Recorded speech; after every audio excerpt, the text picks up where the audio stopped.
We're back. We're back from our hiatus, our sabbatical. Chris Colin, how was your break?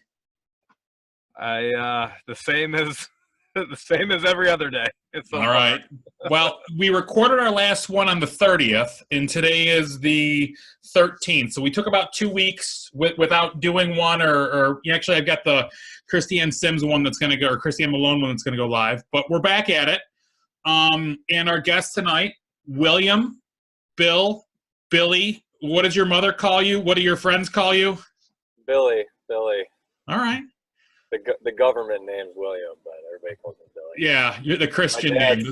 So, yeah, my dad's Bill, so I'm not there yet. Well, get another brat of your own, and you can now become, Trey or Dose or something like that. Yeah. So, Billy, give everyone your official title within Warrior, and we'll then tell them why we have you here tonight. Yeah, so my current title right now, wearing many hats, but essentially I'm the senior category manager for everything R&D for men's lacrosse. So what that means, I've got a team of people, engineers, industrial designers, product managers, and we all work together on essentially what the line is for Warrior Lacrosse, and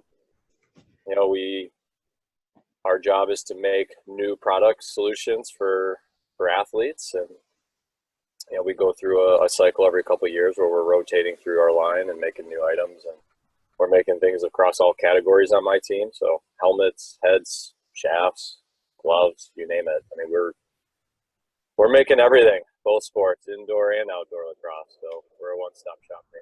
Nice. So, with this whole podcast, we started it based on Colin and I and our buddy John Losey, who's going to try to jump on. His day job's going to keep him from some stuff tonight. We started it talking to people in the state of Michigan about lacrosse. And I originally said men's, women's, coaches, officials, college, NAIA, NCAA. We went through, I think, every category in the world until I had to email you about something and went, we could talk to a manufacturer. We could talk to one of the biggest names and most innovative brands in the history of our sport that just happens to be located at 19.5 Mile in Warren. Yeah. Why wouldn't we talk to Billy? So, we want to dig behind the curtain as much as we can about how does a kid from Oakland University end up at Warrior in charge of so much cool stuff. How did you start playing? How did you get to Oakland? It's not just about let's go and do the Chris Farley, remember that time Warrior? We don't want to be dorks about it. We want to talk to you more, but we also want to know kind of what you're seeing with technology and the way the game's developing, men's, women's, all that stuff. So give us your history. Where'd you play in high school? Who gave you your first stick? Yeah, I mean, so lacrosse started for me, I was probably about 9 or 10 years old. So my parents got divorced when I was young. At the time, my mother and I were living in the Rochester Hills area, and my mom met a man that's pretty popular around this area for lacrosse, Ron Hebert. And so he was the one to introduce me to the game. I never heard of lacrosse. I was playing soccer. How do you, Herbert? Never heard of him. Yep. Is he important? No, he's. I heard. Can I ask my one Ron Hebert question? I ask it now early on, and then it'll be over. Go for it. What does now? Your Lisa's now grandma. What do your kids call Ron? Great. So I still call him Ron. So he's Grandpa Ron. And he's Grandpa Ron. So what do they call your mom? Grandma. Grandma, just straight grandma. Well, they're lucky kids, man. I can't. What a cool set of grandparents, right?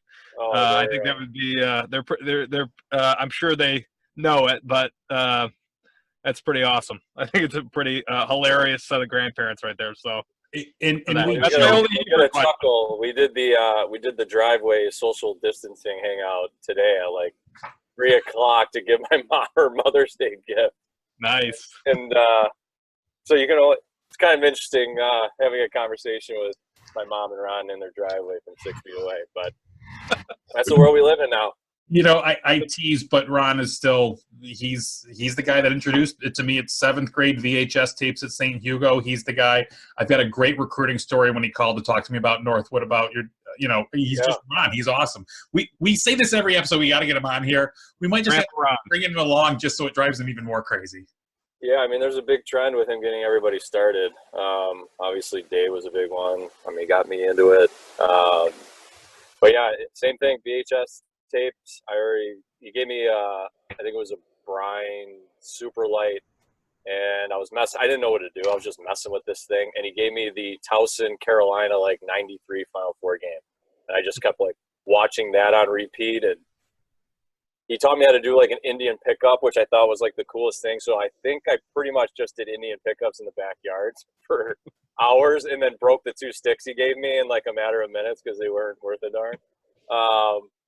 But yeah, so he was, you know, he came into our life. My mom and Ron ended up getting married probably a few years after that. And at this point, we're living up in Midland, which you alluded to, Northwood University. So Ron was coaching there. You know, I was still playing soccer when we lived in Midland, but I was kind of getting a firsthand look at this game of lacrosse. And the guys that were on the team were like really big brothers to me at that point. No. Yeah, lots of good stories about Notman, Ronayne, Gabarda. Yep. Notman was like big brother. Like I was safe when Notman was around. The other guys were, I was like a human punching bag for them. But it toughened me up. And so I got a lot of wall ball, a lot of shooting, but there wasn't any lacrosse in Midland. So my parents got me into, do you guys remember like the EMLA? Do you guys remember that league? There was a little bit. In Heartland, Fenton, Utica, and crossover and played like Birmingham from now on here and there, and a couple other teams. But so I played in that my 7th grade year. First game was at like Heartland High School before Heartland is what it is today, and got a hat trick in the first quarter of my very first game, and I was pretty much hooked from there. And then it kind of just became more of a consistent sport that I got to participate in. But, so Ron basically founds Division II lacrosse in Michigan. Yep. Keep the program alive for a couple years. When the program shuts down and you guys move from Midland back to the area, where do you end up? So I moved. My mother and I, once this lacrosse thing started going for me, we left Midland going into my freshman year of high school. So Ron was still in Midland for probably 2 or 3 more years. Oh, it was that long? Okay. Yep. So, and then, so I was applying at Rice. Notre Dame Prep was a school that I applied to because my cousins who lived in Rochester area were going there. So I got into Prep, enrolled, and went there for high school. Not many know, but I got into Rice, I think, after my first semester and decided to stay for various reasons. But it was awesome. It was a great experience going to school there for 4 years. The team was, you know, we really got it on the map, I would say, in the 4 years I was there. My sophomore year, we went to the Final Four, which was always a big goal of mine, was to play in that event at Cranbrook. Like I always thought that was super cool. Yeah. Junior, senior year, we were good. We always made it to like, you know, the quarterfinals, but you know, we got bounced a couple of times. And then after that, went to Oakland, and the MCLA at that point, at least Oakland was, you know, kind of when I got there was still kind of a club, but in a transition to something more serious. Yeah. And, you know, played with a great group of guys. We took that program and really made it legitimate. I mean, we went to nationals, I think, 2 out of the 4 years I was there. We were always in the league finals. It's unfortunate to look at that program now and kind of see what it is, because we did a lot of really good things there from, you know, 2003 to 2006. And, you know, I don't think a lot of people realize the roots of that Oakland program from those years and how much they might have influenced lacrosse in the state of Michigan. including the Detroit Mercy program, because, you know, you look at that team. Dwayne was your coach, right? Yeah. Dwayne's now assistant coach at UDM. Head women's coach now. It's official. Okay, it's official. Now the head women's coach at UDM. Bill Coziera was on that squad, wasn't he? Yep. And you know, he was one of the first grad assistants in UDM history, I think. Wasn't he one of your coaches year one, Colin? 3 years, yeah, for 3 years. Yeah. And then you just go down that roster of, you know, the Toby and what he's done with the girls program at Oakland, and the Stensons and what he's done at Birmingham. And there were all these little misfits that just kind of ended up at Oakland, and you guys beat Michigan. You guys make it run at the Nationals, and you guys have all not only stayed a part of lacrosse, stayed as leaders in the game of lacrosse. So I think it's really underrated what that Oakland program was at that time. And the ironic thing is I never played at Oakland. I ended up at Oakland, and that's where my degree is from. But when they were starting the club program, I was just trying to finish my degree and get the hell out of there. I'm like, no, I'm done. My knees are shot. I'm out of shape. I just got to get this piece of paper and get the hell out of here. I hear you. No, I mean, we had you know, when I got there, Toby was already there. You know, there were some other guys from De La Salle, so they had like a really good start. But it was, you know, when I got there, I mean, I was recruiting all of the guys I played with from Notre Dame Prep that were going to school there, just trying to get bodies. Because, I mean, we had like 16 guys, and, you know, we did a lot with 16 guys, but to really compete at like the national level or really compete with Michigan consistently, we needed more horses. But it was like it just kind of, once certain names started going there, it was like we ended up getting the Reynolds, and then when Joe Opron was transferring back from Wheeling Jesuit, Stenson was coming back. So then it like started to build. And I mean, even a year after I graduated, those guys had a really good team. They went to nationals again. And, you know, unfortunately after that year was when kind of things really started to slow down there. But we had a really good team. I mean, it kind of goes, you know, in the world of MCLA, I mean, we were one of the top 16 teams, and there was, you know, you're talking a few hundred schools that compete in that. Yeah. State. And we went from everybody think we were Oakland, California, to being like a respected team that was consistently making a run there. Trust me, every Theta Chi national convention I went to, they'd see an Oakland sweatshirt and they go, Oakland? Like Bay Area, California? Like, no, it's in Oakland County, Michigan. So instead of it, like, man. No. Yeah.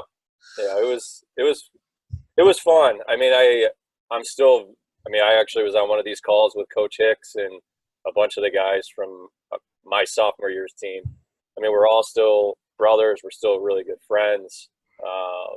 So, I mean, it was a great experience. I mean, we had a lot of fun. We got to go to different parts of the country and play lacrosse. I mean, it was club, but, you know, we had a really good time. It was competitive, and, you know, we wanted to win, and we did a lot of it. You guys just had a depth issue, don't you think?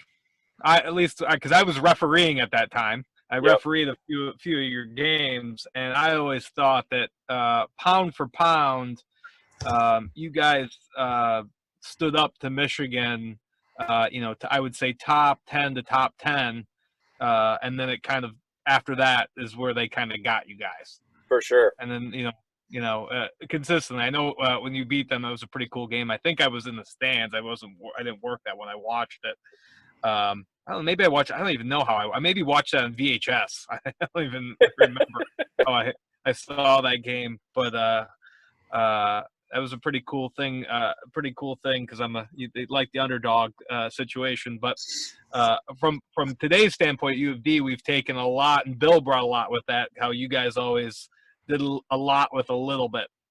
Yeah, I always thought pretty cool to see, and you know, I think that's a good lesson that has kind of gone through the whole culture of Michigan lacrosse, where some of these teams that are on the rise are doing it with a little less than, you know, the Brother Rices and the Catholic Centrals of the world, and developing their cultures the way you guys did. So it's pretty cool. My brother-in-law's really good friend, and I'll call him my really good friend now. A guy named Bill Singleton is in charge of the student rec something or other. So he does a lot with the intramurals and the club and the esports at Oakland University. And, you know, they've got more turf fields now up at that upper field that they can do a lot with games and resources. Locker rooms. They need locker rooms. That's the problem. Well, and if you've been keeping track of Twitter, Colin, I don't know if you saw that Oakland next year men's basketball is going to Michigan State, to Michigan, and to Ohio State, as well as a West Coast trip, and it's for paydays. We're not going to the West Coast. I guarantee you that West Coast trip doesn't happen. But it's awesome that playing Michigan State, and Ohio State's pretty awesome. Yeah, and so it's going to be great for the kids. It's going to be great for the bank account for the athletic department. And they've already got some stuff in the books. The new AD, Steve Waterfield, is doing an amazing job. I really hope they start making a push towards some of those virtual varsity club sports again, like they did in your era, Billy, because it seemed to really give them a chance. And this is just my theory. With the advent of how well the NAIA teams are doing around here, where you have guys like Madonna and Concordia and Lawrence Tech recruiting the heartlands in those areas of the world. Yeah. And if those guys ran it up at Oakland would be an MCA powerhouse, but they're going to Madonna, Concordia, and all these other places. And Oakland just isn't getting the numbers anymore that it used to.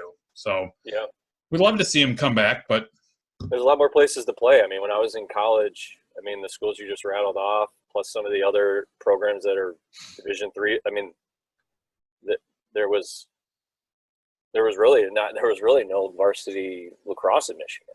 At the point, and now here it is. Man, what am I? 15 years out of college now, and you see it. It's good. It's good for the sport, but obviously, it's if kids decide they want to play, that's the only way we're going to be able to fill up all these rosters, and not everybody goes to college and wants to play. That's some of it too. So honestly, it's like I think me, you, Justin Suarez, and maybe Greg Norman care about Oakland lacrosse, so we don't have to talk about this the whole podcast. Yeah, no. It was a fun chapter though. But yeah, so leaving there, when I graduated, I had. Yeah. When you graduate, how do you get to Warrior? Yep. So I actually had when I was in college. So Warrior at the time had a lot of grassroots marketing initiatives, and so a lot of our guys would support that and go on the road and go to certain tournaments and events to kind of help promote the brand. So I was a part of some of that stuff in college, and then my mom actually worked at Warrior. She was like one of the first employees with Dave Livingston when Dave and Kevin and Christine Morrow were like running that shop on 15 Mile in Crooks. So my mom was actually still there my first couple of years in college. So I would go in there and help out with when they were doing held to handle manufacturing, when they moved to the new building in Mound. Like I was a big part of a lot of those. So I was always involved with the brand and using their products, obviously through all high school and college. But when I graduated, I wanted to kind of just not just fall into Warrior. That would seem like the easy move. So I went into doing sales. So I was doing mortgages out of college, and I did that for 3 years while a lot of my friends were at Warrior, going to Warrior. And it wasn't until Warrior's owned by New Balance, so they had acquired Brine, and they were going to be moving that brand and a lot of those positions to Michigan. And so guys like Toby Costa, who were at Warrior, Matt Kosick, who were at Warrior, kind of said, hey, if there was ever time to get into the organization, it would be now. And at the time, rates hit 7% when I was selling mortgages. So just to give you an idea, like 7%, like the phones were like, there was nobody to do business with. Rates right now are like 3%, and this was 7 in 2008. And it's funny that you go from mortgages to Warrior and Toby goes from Warrior to mortgages, but that's another story. Yeah, Matt Kosick's there too. I got a bunch of buddies there. Is he really? Okay. Yeah.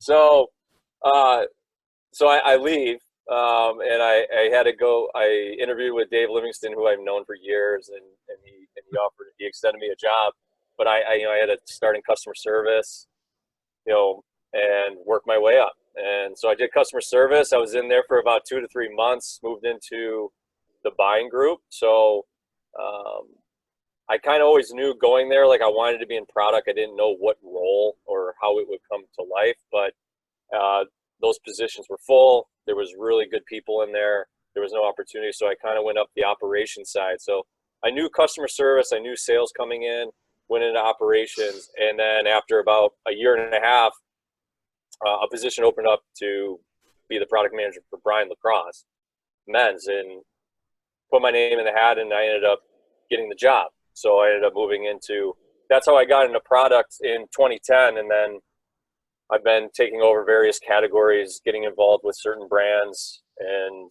now I'm kind of running a small team for all of men's lacrosse under the Warrior brand. And all right. I've got a million questions about Warrior, Bryan, men's, women's, all that kind of stuff. But I don't know if you even know this. I was employee number 4 at Warrior. Okay. I did not know that. What I might be off by a half point here, but when I left West Point Prep and did not go on to West Point, I came home with my tail between my legs and was really immature, didn't know what I wanted to do with my life and everything. And Kevin Morrow was hiring a bunch of just old Rice kids to go work on the floor at Hydrolink Corporation, where Dave and Warrior had like a little closet over in Farmington Hills off of Grand River where Warrior was started. And so it was me and your big brother, Andy Notman, another guy named Mike Sullivan, and a couple other guys that were working on the line, crimping parts for Detroit Diesel and Evinrude Outboard Motors and all this stuff. And whenever Dave was in town, not off playing Green Turtle or whatever he was doing, we would gravitate over there to see if he needed help. And we'd stay after hours and help him unload titanium off trucks and deburr shafts. And I remember him getting the first shipment of Cobras where he was like, hey, what do you guys think of these? Like, do you want to try them out? And they didn't fit the shafts. So I remember the one Christmas, they had pre-sold all the Cobras and pre-sold all the Titan shafts to go out for Christmas presents for everybody. And they were all screwed up or they were late. So it was me, Stephen Morrow, Dave's little brother, and Andy Notman listening to Grateful Dead, Dave Matthews, Fish tunes, chain-smoking cigarettes, and cutting plastic off of these heads with X-Acto knives so that would fit on the shaft so that we could ship them out as the first batch of heads. Yeah, I love injection molding. It's a lot of fun. Yeah. So I mean, that titanium process was that was a lot of fun. The way that stuff had to be processed. Oh yeah, I still remember like the last FedEx shipment of Christmas. Either we got it on the truck and got it to Lax World in time, or Christmas was ruined for hundreds of kids.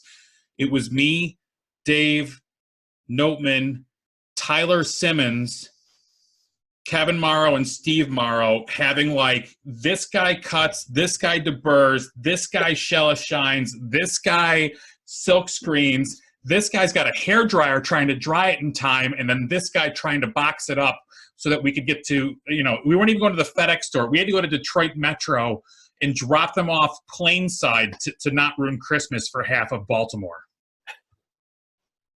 Somewhere in a box, I still have an original Cobra head. I just can't find it.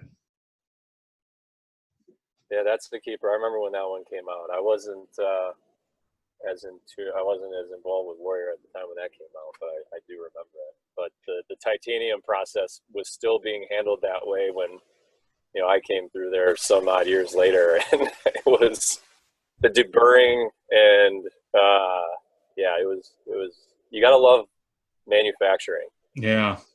And so, I've never worked for Warrior in the Warrior world, but I do have this point of pride with the brand in that I was one of the guinea pigs for the first titanium shafts playing for Kevin. And then one of Dave's lackeys around HLC when they were first coming up. So I've got a little soft spot in my heart for Warrior and the brand. Well, I think locally, we're such a small community. So many of us are connected to that family. I was trying out, I tried out the Nitro gloves, the Diablo heads, the Predator, the Scorpion. There were some real interesting products that came through there early on. But what was the one that was back like this? Scorpion. It was like kind of the Scorpion. Yeah. Yeah, the one where you went for a ground ball and just butt end yourself every time. They sent me when I was in college a few of those. And I remember, I just threw them on the ground in the locker room, and guys are like, no, sorry, man. We're not using this. I'm like, I'm using it. I don't care. Oh, for you guys. The gloves were wild. Those like lobster claw ones? Oh, they were huge, and I I was love. tiny. Yeah, I was tiny, so like those things looked like I was wearing like What were I those are personally my favorite gloves I've ever had. They were short. I know they were wide, but I mean, you could punch somebody, you could get away yeah, with, you could do so much stuff, and no one saw anything. It was great. true. Well, Very and true. I do give him credit because there was so much outside the box thinking where it was like, okay, if the goalie head is allowed to be 12 inches wide across, what if we put fins at the bottom of the goalie shaft to cover up another 2.5 inches per side? The big nasty. The big nasty, or Yeah, okay, if the goalie glove goes out an extra 3 to 4 inches on the side with a fin on it, you've got an extra. They were coming up with creative and innovative things, which really pushed the envelope. I think on not only what was traditional, but what was even like, I don't know if it's ethical or not. No one's ever tried it before. It was just like, let's try some stuff and figure out whether or not the game can handle it. Because again, I go back to titanium shafts, the biggest game changer in the era. It went from everyone saying that's an illegal advantage, they shouldn't be able to use it, to where do we place our order and how many can we get overnight? Like if they had another one of those, it was going to be a game changer. yeah. I mean, it solved a problem in the marketplace. I mean, guys were bending and breaking handles like crazy, and I mean, and that's what. And to quote Dave, I mean, he was, innovation is just really nothing more than just solving problems. And, the titanium shaft was something like that. And the other innovations you alluded to, I mean, historically Warrior, and we still are, we lead in innovation. We take big risks, and we kind of hang our hat on that. And we continue to do that. You've seen that with the warp technology. We're doing a lot more with carbon fiber now, and then heads we're, doing a lot of new and creative things there. And that's where we've always kind of really been strong as well, in addition to handles. So, I mean, but there's dozens of those we can mention. The Titan, where you were the first one to actually put a piece of titanium in the head, in the plastic, yep. to give it some stiffness, or the NAS we're going to inject. I mean, there's been so many of those over the years, and some I'm sure were kind of like well, we tried, didn't quite work, but there's been enough of those that have worked. And I guess that's kind of where I want to go back to, not just how did you get there, how did you get to your current role, but kind of what is your philosophy with where the brand is going right now, equipment wise? Are you trying to focus on innovation? Are you trying to focus on lifestyle? Are you trying to focus on just market share? I mean, you're running a business, and I'm not going to get into all your P&Ls and everything, but where do you want to take it as the brand category manager? Yeah, so our big focus right now is, we're a hard goods brand. Over the years we kind of got wrapped up in certain technologies. We were really a warp brand for a better part of 2-3 years. And we had a lot going on with Paul Rabel, so we had a Rabel line, and we were very focused there too. But we're trying to just get back to Warrior. We're a hard goods brand. We make a good helmet now, which a lot of people, yeah, and we're having a lot of momentum there. U of D was using it, Virginia used it last year, so we're in that space. We make really good heads, we make handles, we make gloves, we make full equipment, and we're just really trying to focus and be disciplined there, and tell good stories, stories that players can relate to, they connect with. We want to give players an advantage. We want to solve the issues that they have on field, and it's pretty simple. And we're making sure we bring on the top athletes that we feel will help convey those messages, and really connect with the consumer to really buy the full breadth of what we offer. And we're kind of more focused on a macro level than just a singular category. I'm going to back that up. At Detroit Mercy, we're so lucky with our relationship with Warrior, and really Billy's team is pretty. Those guys are some smart dudes. We're so lucky. These guys come in a couple times a year, and sometimes show us some of the stuff you guys are working on, some of the stuff that, and these, you should see these kids. And we got some pretty smart engineering types at U of D, and some of the conversations that go back and forth. These are some smart dudes who listen very well to what a lot of kids want, what they're doing. Their listening is incredible. Like the notes they take and the questions they ask are just awesome. It's one of the best things. I mean, my guys, I get guys all the time. When's Warrior coming back? I got this idea for Warrior. That's what, and they listen. And I don't know what comes of it ever, because I'm not smart enough to know that much about equipment. But a lot. I mean, we value the relationship. It's awesome. Yeah, these guys. I got guys on buses drawing stuff just because they know that the Warrior guys are coming in, and I can tell you, my guys love all the stuff that they do, and especially like some of the face-off sticks and everything. It's pretty crazy that some of the comments that some of the players make show up later. And working with Trevor Baptiste last summer, that stick he has for him. There's so much of his input in that stick. It's incredible. And it's amazing that you guys, hearing Trevor talk about it and then kind of looking at it, you can almost see how much you guys have done. So that takes a lot of, I know it's a lot of skill and engineering, but it's also a lot of art. So yeah, and that's kind of the culture I've been creating with the team, is not just what we can put together in a lab.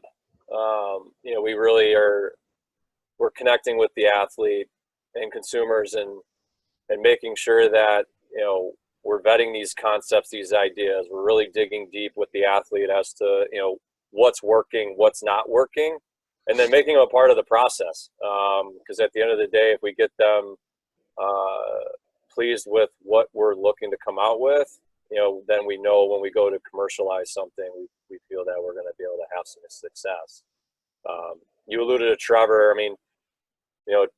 I've worked with a lot of pro athletes through the years, but that face-off head is, that's one of the harder projects to work on, and to work with somebody like Trevor. It was an awesome project for the whole team.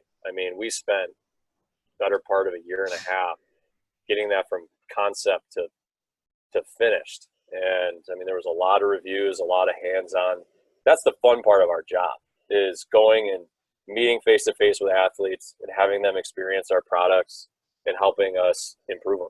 And U of D has been a big part of that too. It's just when we can go down only 30 minutes away from our office and just engage with 10, 15 athletes. And it goes a long way. It helps shape a lot of things, especially when you got to make quality goods. So for me, there's no, other than pro athletes, like Division I athletes destroy gear. And so, you're going to know if you have some sort of an issue pretty quick. And, that's kind of our benchmark. And so we're always seeding new ideas with Colin's guys and getting that feedback and refining. So I've making really good items these days. I've watched a couple Detroit games over the years. I don't think you'd call them a finesse team. I think you'd call them a little more of a rugged team. So I think that if you're trying for durability, throw your stuff down there in Callahan and you see what happens with it. Might be your best test situation ever. Well, there was a few guys that I know that they were motoring through handles pretty well, and we were working on some solutions. And yeah, I don't know what the drills are or what the strategies are, but yeah, there's some the middies. Brett Lubin. The work you did with Brett Lubin.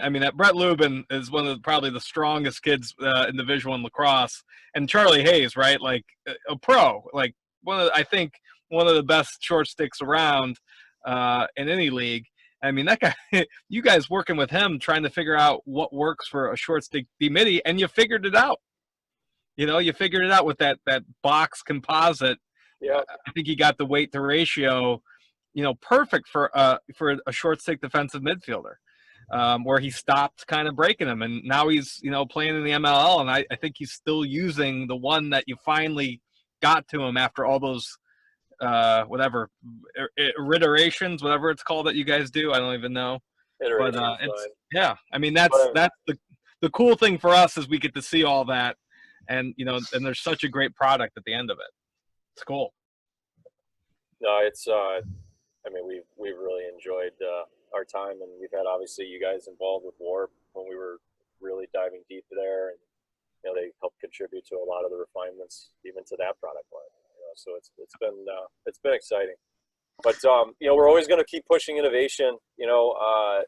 We're obviously in this broad. We're Warriors a hard goods brand. We have all categories.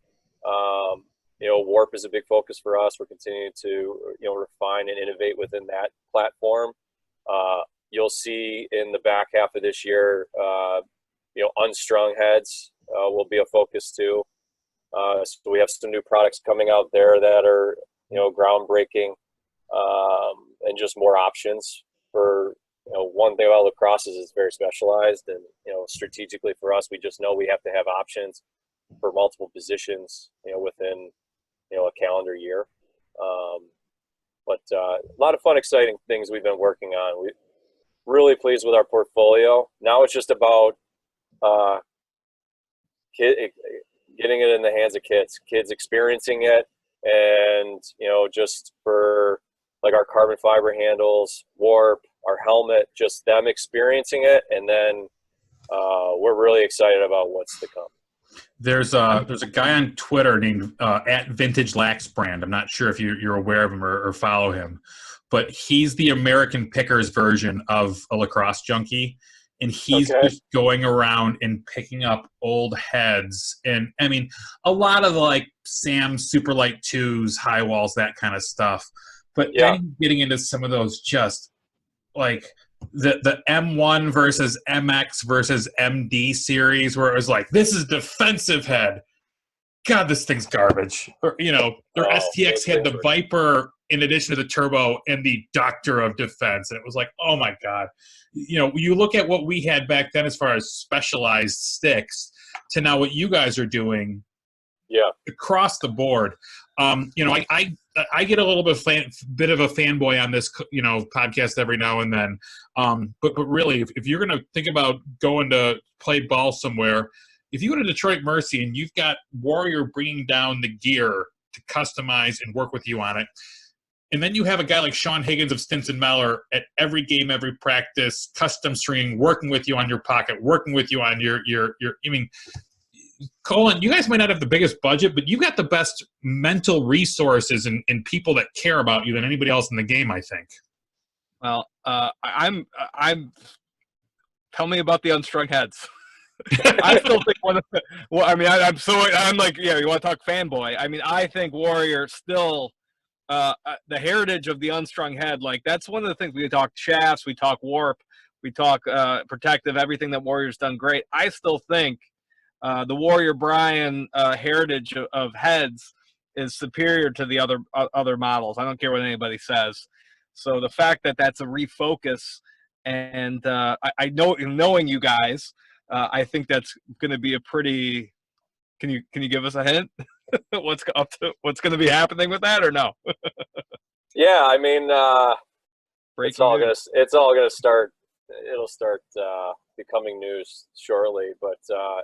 So we have two platforms we work in, and one family is the Evo collection, which is our most historic and successful franchise, and then the Burn line. But we updated that this past year. So this fall, you'll start seeing new. It's going to be called the Evo QX. Is kind of the line of sticks, and QX. It's different in terms of our strategy. We've been in this world of like 2.0s, 3.0s, 4.0s. You guys were a part when we were Evo Pro, Revo Pro, and we wanted to really change it up and focus on performance. Where I really think, we're diving super deep into the athlete. I think guys are starting to get more in tune with what they're looking for. So we're really focusing on this quick release story, and really telling what that means and who it's for. Because when we talk to players, there's really two different kinds of guys. Like, I've got Rob Pennell who wants things to come out quick, and then I got Ryan Brown who's really loading and firing. And the mechanics of those two shooters are they're different, and they demand different engineering and design elements to the stick. So this year it's about quick release. We work with Pennell, Schreiber, and they'll be the focal point of it. And then we're actually making a D-head. So we'll have a D-head now being offered in that family. We'll have guys like Tucker Durkin being the big endorser of that. So we're really excited, and it's simple. So we'll have essentially like a QXO for offensive guys and a QXD, and it's straightforward. There's something for both ends of the field, and they'll experience the technology that we're putting in there.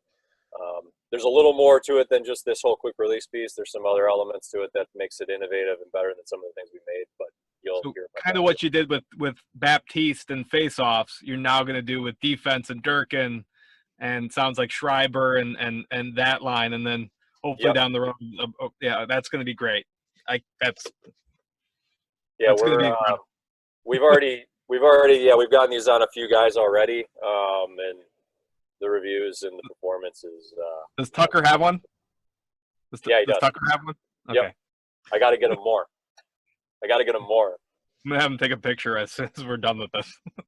Billy, I'm just throwing this out there, and I don't do this for everybody, but for you, I'll make an exception. I still play a lot of one-on-one with my 9-year-old in the front yard, spiders and flies, sharks and minnows kind of thing. If you need some really good analysis of it, go ahead and send me one up here in Clarkston. I'll let you know how good it is. You're up here in Clarkston too? Yeah. That's where I'm at. I'll have to hand deliver them to your driveway. Just don't come within 6 feet of me. All right. I'm over by Pine Knob and Wingate, so we're right here at Clarkston and Sashabaw. Yeah, I'm at Clintonville and Clarkston Road. I'll be over in 5 minutes. Yep. All right. So Colin's you don't have any new heads behind you anywhere that you can put up? Oh, here we go. I'm at the I'm in quarantine here for 6 weeks. But here we go. Nothing new. I've got a lot of fanboying big time right now. I've got a lot of other things surrounding my desk that we've been working on remotely, but you won't see this stuff for another year and a half. Oh, we're still coming to your basement to hang out in the next couple of weeks. I'm going to drive up there right now. All right. So, you're kind of giving us the direction of what you're doing within Warrior. And if this is not part of your world, tell me, Drew, and it's not part of my world. I don't want to talk about it. But it seems like they're really trying to take Brine to be more of the women's brand and Warrior to focus on more of the men's brand. That's what I'm getting from your advertising. I think that's where you're going. But at the same time, you're not completely sunsetting all Brine men's gear. Are you still managing the Brine stuff as well, or do you have a counterpart on that side? Yeah, so I have a counterpart that manages the women's assortment for us, and so as a company, our focus right now is Warrior men's lacrosse and Brine men's lacrosse. Okay. We just looked at our situation, what we were trying to do, was it efficient? And, there was a lot of things that went into it. But, the one thing that we have in lacrosse is there's a lot of brands. And we just felt that the Warrior brand from a men's standpoint was going to be our focus. We have a lot of innovation going on within that space. And then women's would be singular and just focus on the women's side. And the women's part of the game is a little more simplified from a brand standpoint, but that's our strategy short term. Brands go away, come back, but we'll wait and see. Yeah. And then within the relationship with New Balance seems to focus a lot more on the soft goods, the shoes, the uniforms, that kind of stuff. Do you do anything with your athletes that you work with on the equipment side, on the footwear side, or is that just Boston and they leave lacrosse for you guys to deal with? Yeah, I mean, it's we are even though we're kind of under the same umbrella and organization, the soft goods stuff, they're on their own timelines. They have their own way of doing business. But we do collaborate. So the gentleman that handles the footwear, we collaborate. We work with similar athletes. We connect on we hook up on certain parts, whether it's color palettes, logo treatments, so we do connect across because, if you guys haven't picked up on, I mean, they have a burn cleat. We turn at the same time as we turn our burn line, and then they have a freeze cleat, only because they couldn't get Evo in the world of footwear. But we turn that on the same timeline as we turn Evo, and the athlete is the same. Like what they're trying to tell with the freeze cleat is this shifty, elusive. That's like our quick release, like Rob Pennell, shifty Schreiber guy. And then with the burn cleat, who's like more straightforward, Hartzell. Obviously, Trevor is all about that speed. I'm sorry, it's that speed boy. Yeah. Still the greatest of all time. We collaborate, to tell a cohesive story. When it comes to our branding team, they actually kind of crossed over a little bit more because a lot of our marketing guys are actually in Massachusetts. So they go across the soft goods, hard goods category a little more than my team does. Gotcha. But it's fun because we learn so much from New Balance and how they do things there and the technologies that they're always exploring. And, so we're a family, but our day-to-day isn't, it's definitely more within our Warrior family that we interact with the most. So, and this is going to be one of those things where completely outside the box, I have a number of friends and mentors that have officiated within the MLL, and they have to wear specific New Balance shoes. And they've always said, man, we're not getting a reffing shoe. We're getting a baseball shoe. We're getting a football shoe. As far as the officials go, a lot of Reebok, ZigTech, a lot of like turf shoes. Like nobody's ever come out and said, we're going to make a lacrosse official shoe. If you guys wanted a couple of guys in the area to give you some feedback, let me know. Because we're mostly buying the product guy. Yeah, we're mostly buying all black, whatever we can find. It has to be all black. So sometimes I've got guys out there wearing indoor soccer shoes. Sometimes it's running shoes. And a running shoe does the job, but we're not going straight. We are constantly backpedaling, left, right, we can't just have a straightforward running shoe, but nothing exists to say, okay, you've got all these 40 to 65-year-old guys that need something that their knees aren't pounding on it 24/7. They're going to be doing more miles per game than the players and more games per week than the players. I bet if you came out with a signature official shoe, every guy in the game would wear it. You could scale the cost and development and for the 3,000 officials. Sounds like opportunity. I'm sure Warrior will make it. Sounds like opportunity. We're going to have to go more. Well, it's going to have to be all-encompassing referee to hit a bigger market. Yeah. No, I'm with you. We could get a cool plate, nice midsole, get the right drop, and away we go. I'll make sure I'll share. Those were my shoe. That was my shoe knowledge. That's the extent of it right there. But I'll pass along to those guys. Go back to that one New Balance ad where it's like worn by supermodels in Milan and old white guys in Ohio. Like, yeah. We're the old white guys in the Midwest that are reffing lacrosse games that have bad knees and are looking for something to get us a couple more games a season. Let me know. I'd give you guys feedback. Hell, I'm doing it now. So what's next for Warrior within the pro leagues and within the college? And again, if you can't comment on anything, I watch the game. I'm a gear junkie. I'm a stat junkie and all that kind of stuff. There are not as many, seems to be Warrior sponsored teams in D1 as it is some of the other brands. And part of that, I think, goes back to those other brands' relationships with the entire athletic department, where you're a Nike school, you're an Under Armour school, you're an Adidas school, that kind of stuff. There are no schools using Warrior for their football team, their basketball team, their everything else. You have some cases like U of D where they've got an Adidas uniform but a Warrior equipment deal. Is any of that on the horizon to change, or do you worry about just your product and that's marketing's job to worry about that? Yeah, that's more marketing's focus. But I have visibility to what's going on there. You alluded to, there's definitely some challenges because of the deals in the soft goods world. That's why certain doors tend to not be open. But you know, we're kind of really being lean and mean with our approach. You know, when you talk about sports marketing teams, like we had a lot of assets, you know, and the name of the game today is telling good stories and really activating on the assets you have. And we just had we had so many, like we couldn't. And when you're an athlete or a team, like you want to be promoted, you want to be engaged, you want to be a part of the brand. And the thing is, we honestly were so spread out, like we couldn't do it all. So, you know, I think we'll be more lean in our approach and our strategy. You know, we've got ourselves, you know, a handful of Division I programs.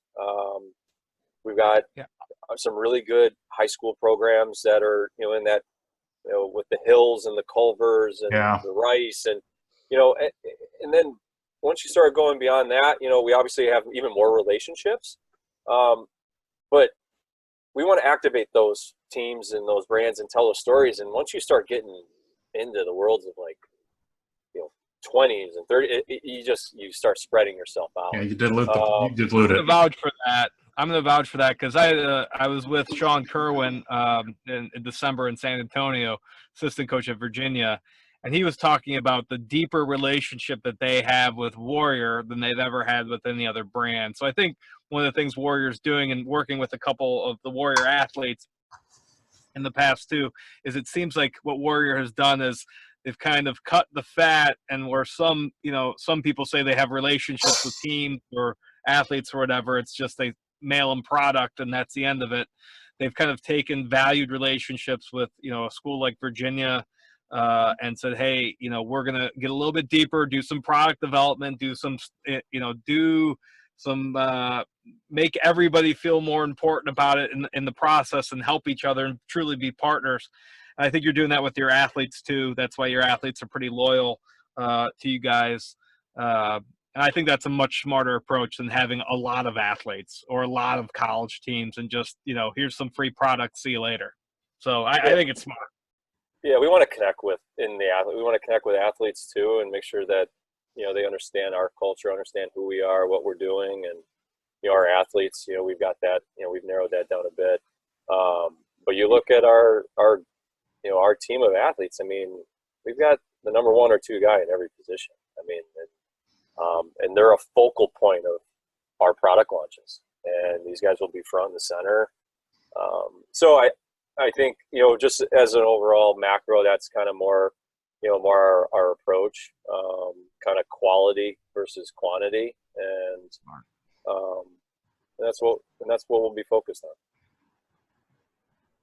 It seems like the original days when it went from just Brennan STX to Warrior really coming on the scene as the boutique brand of just the shafts to then everything else. Now with all the big brands getting back into it with Under Armour, Adidas, Nike, all that stuff, you guys are kind of getting back to your roots a little bit about let's be innovative and let's really just focus on what we're good at. And I've really been impressed with the products that you guys are putting out. And you know, thanks for spending your time with us and sharing your story. We always say we're going to keep these about an hour. We're about an hour. I'm not going anywhere. I got some stuff to do tonight. We can keep talking, you know, games or favorite moments or favorite memories or more product coming out or more stories about Ron. I whatever you want. I mean, I've been at home for 6 weeks. I'm excited to talk shop with some new faces. So even these two ugly faces. If you guys got a few more questions, we can. Give me, what's your favorite Warrior product of all time? Titan Pro. I mean, I did so much with Evo Pro. I like that's my go-to head. Crypto Pro, Chrome Shaft was pretty much kind of butter setup for me. Gloves, I'm trying to think glove-wise. I like the lobster really claw, gloves. Whatever those lobster claw ones were, Titan Pro, and on the Cobra. That's me, man. Yeah. Titan Pro is number one of all time for me because it's such a game changer, and I got to be a part of the story too. But other stuff that I've just really liked over the years, just the Evo. It's just no matter what version you've had, it's been so darn good. And you know, as far as shoulder pads, helmets, gloves. I wore whatever you gave me. I was never a guy that really nickel and dimed my gloves versus somebody else's gloves. For me, it was all about could this stick last through a game, let alone a practice, let alone a week, let alone a season. And the heads and the shafts were just so darn innovative. And I know I'm shortchanging the gloves and everything else because you guys are doing so much in there, but that you guys really started revolutionizing that once my playing competitive days were done. Just that Titan Pro was just such a game changer. No, for sure. I mean, that's how the company was started. That's a key one. Titanium now, I mean, there's just so, with the introduction of carbon fiber and what we can do with that technology, obviously that's the growing trend now. But, with us, being in the world of hockey and hockey sticks and what those demand, we have access to engineers and materials that really made it for a seamless transition to creating a line of really good lacrosse shafts. And they perform. I mean, and now it's just a matter of yourself and a lot of others experiencing it, because we are new to it. We're only a few years in the carbon fiber space, where some other people were really focused on it for a longer period of time. But Right. We're excited to be back to our roots and dominating in the world of handles, I'll tell you. One more quick early days of Warrior stories. So after the Titan Pro came out, all the other brands had to catch up, and they couldn't just go and get titanium and put their logo up. They had to have aircraft aluminum and all these other stories. Well, whenever one of those hit the market, Dave would get his credit card out, and he would order one from Lax World, and then him and Tyler, or me and Tyler, or whoever else, like lightsabers, would swing these things at each other to see which one would break first. I mean, our hands are getting destroyed as we're just beating these sticks against each other. Titan always won. There was the old original carbon fibers. There was fiberglass this and aircraft aluminum that. And that Titan just beat every one of them down. And I'm like, Dave, you spent $110 on this thing. We ruined it in 30 seconds. He's like, told you, we're better. If we only had a video that could show like Warrior quality or testing lab from 1990, whatever year this was. It's like 95, I think. Yeah. And now, like, even when I came on board, 10 years ago, I mean, some of the ways we were like the physical tests, I'm like, you would have been breaking your hand trying to test it. I'm like, we need to get something a little more sophisticated that could do this, so we're not putting people, on workman's comp because they're busting their bodies up trying to test out and destroy product. Well, and there were all these like presses and stuff in the Hydrolink factories, and they'd throw stuff in presses, and it was just like, let's see if it can handle it. It was like the Bassomatic thing from Saturday Night Live. Like, let's see if it'll blend. Yeah. No, things have come a long way. Testing and engineering has come a long way since 95. Yeah. So speaking of testing and engineering, you're in the main facility, 19.5 in Warren. Do you guys still, and again, Drew, and shut up if this is out of line, you guys still have the Warp facility over in Sterling Heights as well? Yeah, so we have the facility it's at 19.5 in Sterling Heights at 19.5, and then our main warehouse is still over in Warren. Okay.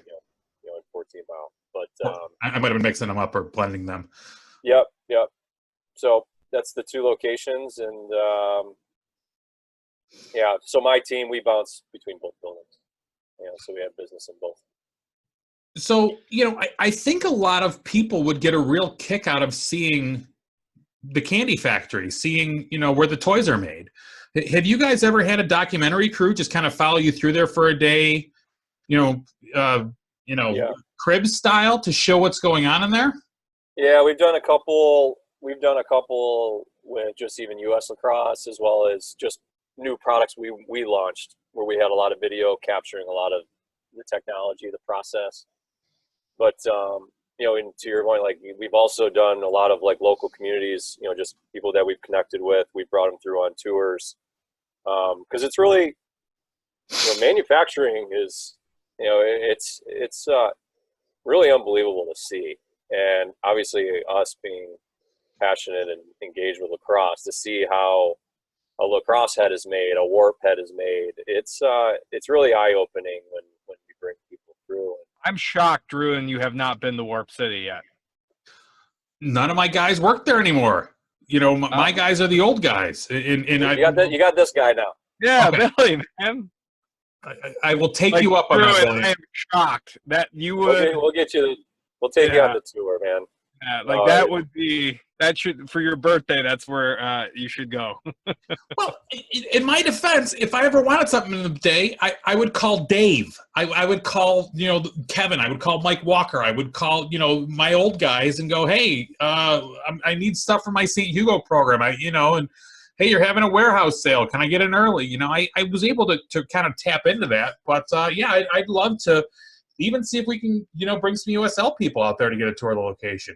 We do this podcast based on US Lacrosse's Michigan chapter. And, yep.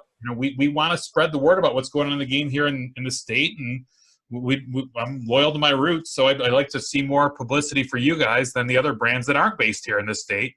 And again, Warrior has sponsored more youth tournaments, cherry bombs, Michigan select teams, high school teams. I mean, Warrior has been everywhere when it comes to promoting lacrosse in Michigan. So, yeah, I definitely want to promote the guys that have gotten us where we are.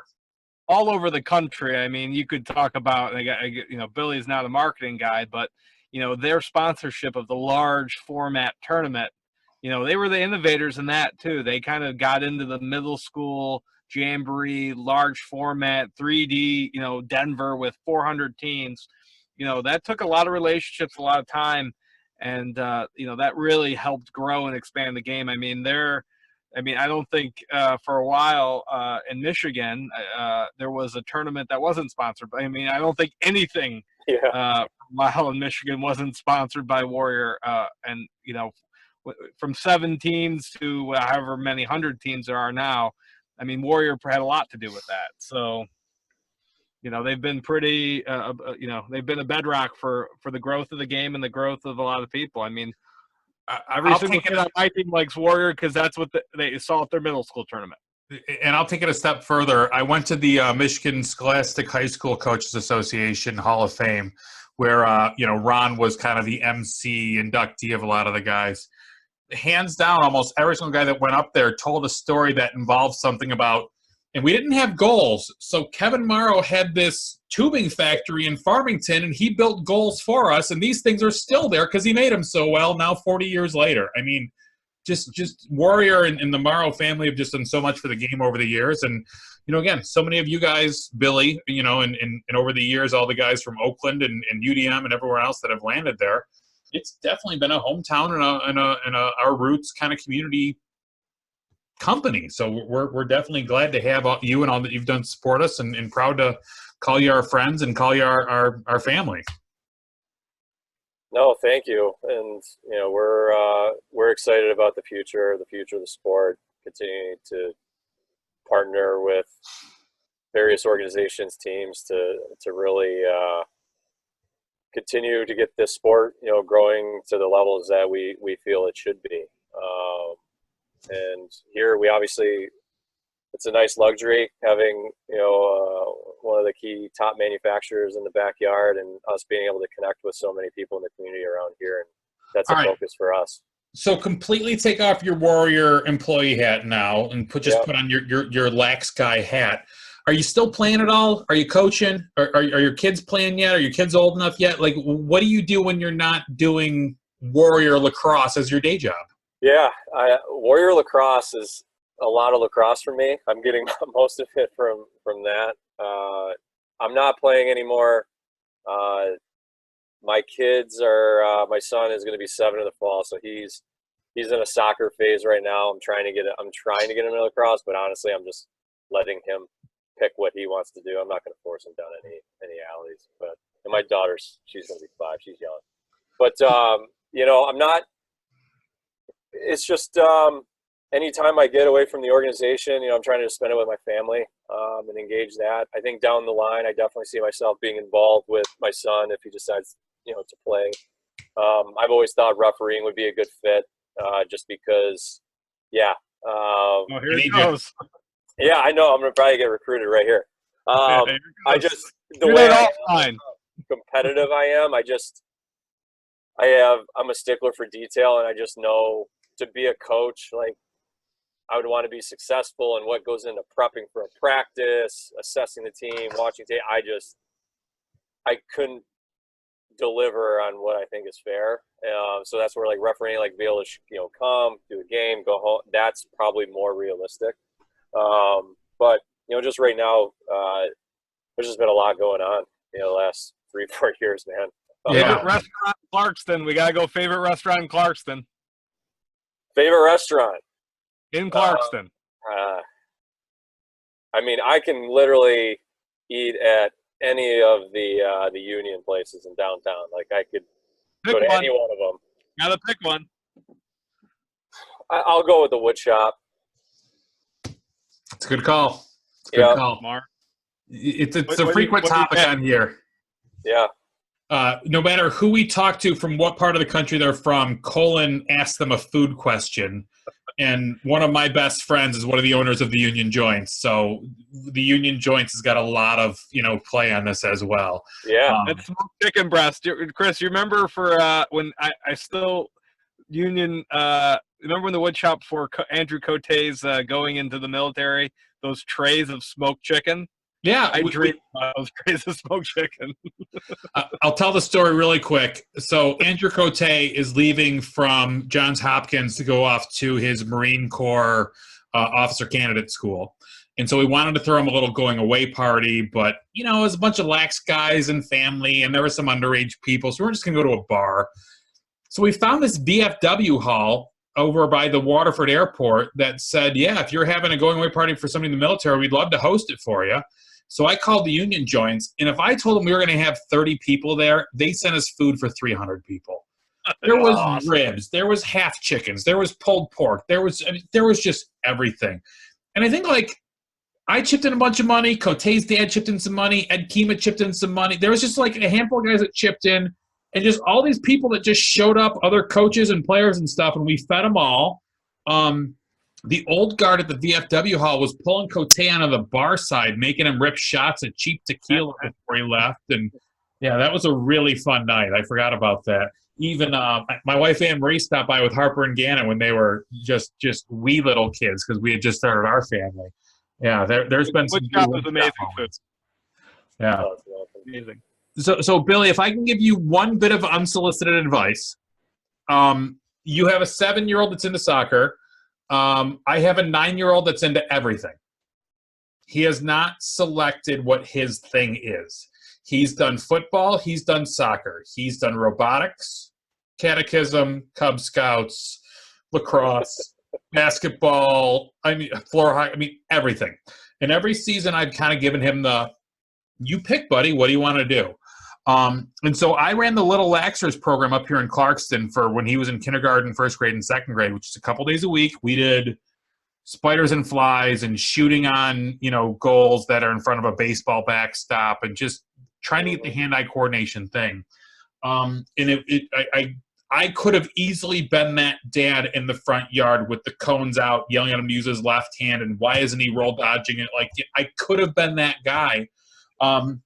But Sean Higgins, of all guys, is one of those guys that told me, Chris, I've seen the dad that's too overbearing, and I've seen the dad that wasn't involved at all. Just present it, and if they grab it and they want to run with it, be there with them and run with them. And so this year, I got my son Gannon and all of his Cub Scout buddies. I had 10 of them that we got them to be ball boys at a Detroit Mercy game, and we had a fall ball thing with them and everything.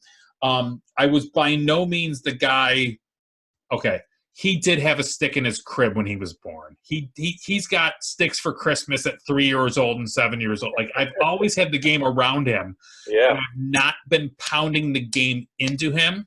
And he kind of started to fall in love with it. And that's when I was going to be all right, I'm going to get back into coaching. I'm going to help out. So if your little guy is liking soccer, then be the best soccer dad you can be. But just putting it out there. Yeah, he knows what I do. He knows I'm in the lacrosse space. Obviously, being home more the last 6 weeks, he's seeing all the things that we have going on. His things like, how many lacrosse sticks did you make today at work, Dad? And I'm like, well, it's a little different than that. But yeah. but yeah, it's around him through osmosis. I'm sure he'll come to it. But at the end of the day, they're kids. They're going to pick and choose what they want. And, Yeah, right. I'm kind of I've always been, try everything. Honestly, at some point, you're not going to be able to probably do it all. So that's kind of my mindset, and we'll see where it ends up. If he decides to play lacrosse, it'd be good. It's in his blood. He should probably be successful, but if he doesn't, it's all right. Well, and that comes to the next question. Is Ron okay with this, or is Ron like going to his soccer games and screaming at the refs? And he's good. He actually he showed up. So we were doing a winter league this winter at that Evolution Dome down there by Ultimate, and he was doing a private lesson up the road somewhere, and he showed up unexpectedly, and he's been positive. My kids now are getting into that I'd call Hebert sweet spot, like they're above 5, they can talk, they can walk, they've got attitudes, they got some character. When they were like -3, Ron was just like walking into my house and saying hello. The engagement was a little bit less, but now he's really into the kids. And honestly, lacrosse, if they decide to pick up a stick, I'm sure he'll be ecstatic, but it's not really a focus. Well, I mean, for God's sakes, the number of guys that I know that their kids are now playing for Ron because Ron gave their dad a stick in 7th grade at St. Hugo, and he's been a part of the game so much. Everyone has a couple really good Ron stories. I think Colin and I probably have a couple as well. Colin, we got to bite the bullet and text the old man and just invite him on here. If he finds Billy beat him on. That's all. That's my first thing. Billy beat him on the podcast. It'll be good because you'll have like a nice group of guys that got into the sport from him. It'll be a nice segue into introducing him. But I mean, he's made such a big impact. I mean, he got me into lacrosse. I mean, I'm super appreciative and thankful for everything that guy's done for me. I mean, I wouldn't even be on this this call with you guys right now if it wasn't for him getting me into the sport. And I'm just super blessed to was a lacrosse player that had some success, got a job at a company that makes lacrosse equipment, and it's allowed me to have a professional career. It's put a roof over my head, and I couldn't be any more appreciative for what this game's given me and my family. All right, so with guys like you and the friends that I've met along the way, I wouldn't trade it one bit. So when quarantine lifts, we're going to do a couple of things. One, Chris, you and Liz have not come up to Clarkson in a while. They have dinner with Anne-Marie and I. Not in a while, no. Billy, you're going to grab your wife, and you're going to come with Chris and Liz and Anne-Marie and I, and we're going to go to dinner at one of the Honcho's Union Joints. Sounds good. You have no idea what this is going to entail. You don't know what you're getting into. We have fun. It's okay. But once quarantine is also lifted, I want you to host Chris and I and maybe whoever else wants to come with me from the board to really get a tour of Warp City and understand what you guys are doing down there. Anytime. And, we'd obviously like to connect more on, a lot of the initiatives and things that you have going within the Michigan chapter and how things are working with U.S. Lacrosse too, and maybe how we can help. And I'll kind of wrap up with that. One of the things that we've been doing with this podcast is just talking to people that we don't know in the game. Sometimes we're talking to people that we've known for 40 years. Sometimes we're talking to people that we're very close with. And sometimes, I go back to Liberty Provost from up in Traverse City, a guy from Massachusetts that ends up in Traverse City that we're now recruiting to be a coach's education program guy up there, a guy that wants to help grow the game in Northern Michigan. We talked to Pat Witt at Ovid LC. And again, I don't even make this as a joke anymore. I didn't know where Ovid LC was on a map until we interviewed the guy.